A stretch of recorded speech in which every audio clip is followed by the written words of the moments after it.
महाप्रभुଙ୍କ गुप्त नीति मध्य फुलरी तेल लगी एक गुरुत्वपूर्ण अंश।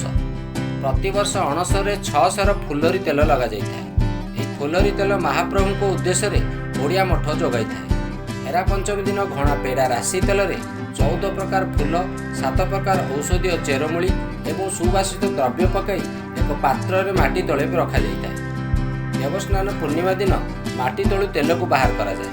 पंचमी दिन तेल को छणा जाए अमुनिया प्रस्तुत कर महाप्रभु निकट को पठा जाए।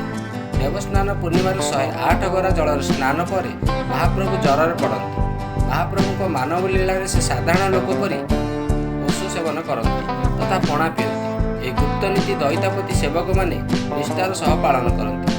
समय क्रमे महाप्रभु सुस्थ होती। ओडिया मठरू प्रस्तुत हो आसीथिबा फुलरी तेल को दैतापति माने मध्याह्न धूप और दक्षिणी घर भोग संपन्न होगा पर जय विजय द्वार बंद हो जाए।